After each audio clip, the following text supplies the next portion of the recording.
أما بعد فنعوذ بالله من الشيطان الرجيم. بسم الله الرحمن الرحيم.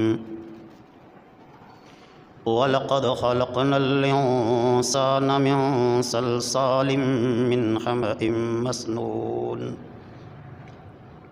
وَالْجَانَّ خَلَقْنَاهُ مِنْ قَبْلُ مِنْ نَارِ السَّمُومِ. آمنت باللہ صدق اللہ العظیم. عزیزان من،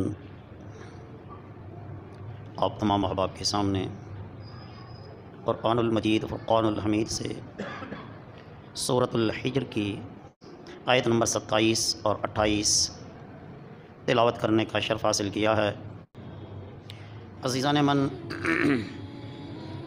تلاوت کردہ آیہ مقدسہ میں اللہ رب العزت دو گروہوں کی، دو مخلوق کی خلقت کا ذکر فرما رہا ہے، جن میں ایک جنات ہیں اور دوسرے انسان ہیں.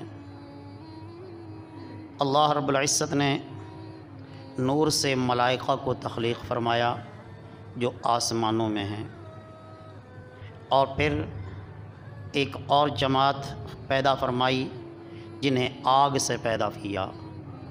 وہ جنات ہیں جو سمندروں، بیابانوں، ویرانوں اور فضاؤں میں ہیں، اور تیسری جماعت انسان کو پیدا کیا جس سے اللہ رب العزت نے زمین کو آباد کیا. اللہ تعالیٰ دوسرے دو جماعتوں، دو گروہوں، دو مخلوق کی خلقت کا ذکر فرما رہا ہے. رب فرماتا ہے وَلَقَدْ خَلَقْنَا الْإِنسَانَ، ہم نے پیدا کیا انسان کو من صلصال، کڑکتی مٹی، من حمأ مسنون، سوکھی ہوئی سے.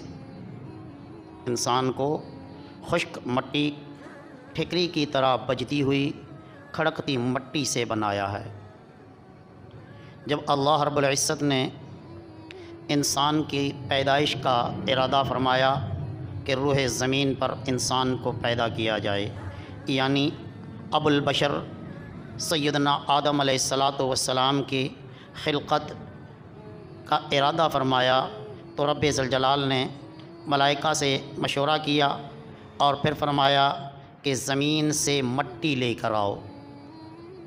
جبرائیل، اسرافیل، میکائیل، دیگر ملائکہ گئے، لیکن زمین کی فریاد پر واپس آ گئے، مٹی نہ لائے. اس کے بعد اسرائیل علیہ السلام کو متعین فرمایا کہ وہ مٹی لائیں. اسرائیل علیہ السلام زمین کے مختلف حصوں سے مٹی لائے، زمین کی ایک فریاد نہ سنی.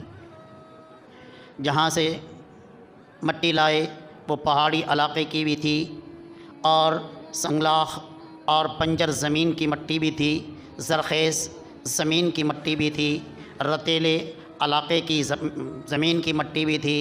تمام مٹی جمع کر کے مختلف علاقوں سے حضرت اسرائیل علیہ السلام مٹی لے کر حاضر ہو گئے. مٹی لے کر آئے، اس مٹی کو پانی سے گیلا کیا گیا، جسے ہم کہتے ہیں گارا بنانا. مٹی کا گارا بنایا گیا، اور پھر اس مٹی کو اسی طرح بھیگتے ہوئے چھوڑ دیا گیا. جب مٹی کا گارا بنا دیا جاتا ہے، اسے اس حال پر چھوڑ دیا جاتا ہے، تو پھر اس میں سیاہی پیدا ہو جاتی ہے، وہ کالا ہو جاتا ہے اور اس میں بدبو پیدا ہو جاتی ہے. پھر اسی حال میں وہ بدبودار مٹی خشک ہو کر ٹھکری ہو گئی. جب مٹی خشک ہو گئی، ٹھکری ہو گئی، آپس میں تراڑیں پڑی، اب ہوا چلنے سے وہ بجنے لگی. تو فرمایا کہ ہم نے اس بجتی مٹی سے انسان کو پیدا کیا.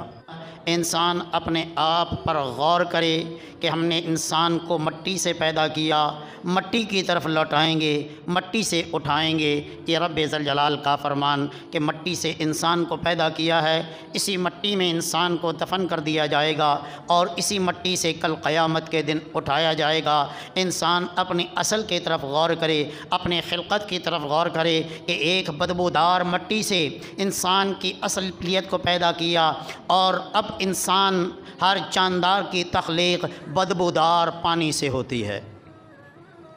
تو فرمایا کہ یہاں انسان کی ابتدائی خلقت کا ذکر ہے، تو فرمایا کہ ہم نے انسان کو بدبودار بچتی مٹی سے پیدا کیا ہے، بدبودار، جہاں آدمی کھڑا بھی نہیں ہو سکتا، بدبو آتی ہے۔